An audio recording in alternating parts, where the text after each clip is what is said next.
Good morning, it's November 10th, and this is to my liberal friends.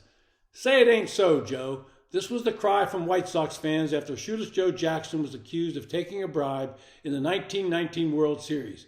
It was never proven, but the saying took off, and over the years it's led to a comment about anyone getting disappointing news. So today the Democrats in the Senate are saying it over and over. I got to know Joe Manchin very well when I was in Washington. My younger brother actually helped to manage Manchin's governor's race. Joe Manchin is one of the most honorable men I knew in D.C. He was a man of values. He was often on the other side of his own party, but tried to do what he felt was right.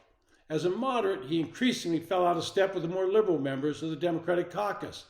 Rumors were always circulating that he would switch parties, but Joe has been a Democrat all his life, and he was not going to switch.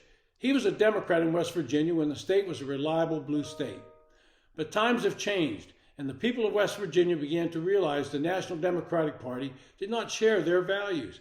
West Virginia is an energy-producing state, and coal mining remains an industry in the state, and coal miners are a revered part of the state's history. I was just in Morgantown last Saturday to watch the Mountaineers crush my BYU Cougars. As you enter Milan Puskar Stadium, they have a large piece of polished coal on a pedestal, and Mountaineer fans rub the piece of coal for good luck on the way in. West Virginia has become a red state in recent elections, and Manchin remained the one Democrat that could win in the state. But Joe Biden's promise to end the coal industry sent the state spiraling towards becoming a ruby red state and a reliable vote for Republicans. This made it more difficult for someone like Joe Manchin to keep winning, as the Biden administration policies were an anathema to the working men and women of the state. Manchin was being challenged by the governor, Jim Justice, and Justice has held a strong lead in the polls. Manchin was first elected with 60% of the vote in 2012, but in 2018 barely won with 49% of the vote as Democratic policies took their toll on someone once as popular as Manchin. In the last 2 years, Manchin has been a thorn in the side of the Biden administration. He was considered a deal maker and a bridge between the Democrats and the Republicans. But his deciding vote on the Inflation Reduction Act, a bill, by the way, that has nothing to do with inflation, but was a climate change bill, angered West Virginians. Manchin cast the vote with a promise that the Mountain Valley Pipeline would finally be completed. But even with that promise and language in the bill supporting the pipeline, liberals have continued to find ways to delay the final construction, which is 90% done. Now that Joe Manchin has announced that he will not run again in 24, it means a sure pickup for the Republicans and puts the Democrats' one-vote majority in the Senate in danger. Republicans have good chances of picking up seats in multiple states, and so Manchin's decision has once again angered those on the left. Some have said good riddance because they never liked him, and since he was a man of principle, they could not understand that mindset because they themselves lack any moral compass or principles. In his announcement, Joe Manchin said that he will travel the country and said, quote, "After months of deliberation and long conversations with my family, I believe in my heart of hearts that I have accomplished what I set out to do for West Virginia.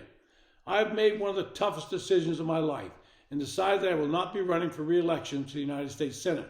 But what I will be doing is traveling the country and speaking out to see if there is an interest in creating a movement to mobilize the middle and bring Americans together." End quote.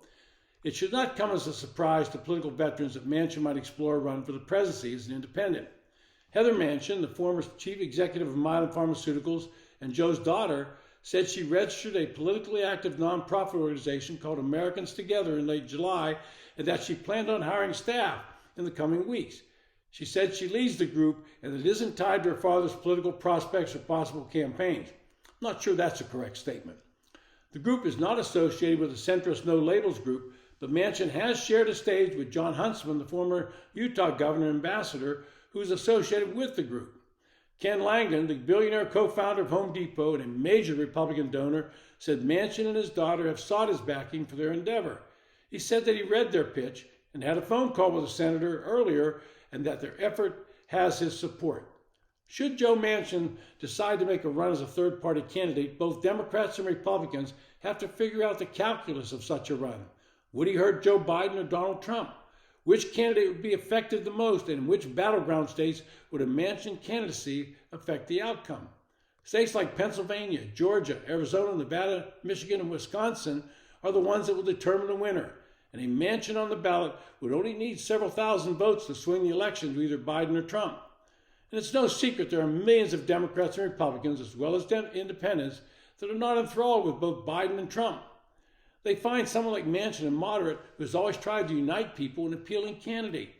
Now, I don't think Joe Manchin has any chance of winning the presidency, but being on the ballot could certainly change the electoral counts in the end. In my opinion, this hypothetical candidacy worries Democrats more. Biden's age and apparent infirmities make him vulnerable. Biden's allies have been insisting that independent and third-party candidates cannot win the White House and argue such candidates risk diverting support for Biden in key states that could cost Democrats the White House, and that they always have to put their key point in the statement and put democracy at risk. In closing, I want you to think about that comment, putting democracy at risk. What they're saying is that unless a Democrat is elected, then democracy is at risk. How smug is that comment, and how demeaning to the voters of this country? It is that attitude that only we can truly govern this country that should infuriate every person going to the voting booth. Democracy is allowing the voters to choose, and whatever candidate or party they wins, that's democracy in action. It's not democracy at risk. It's democracy by the voters. It's been To My Liberal Friends. Thanks for listening.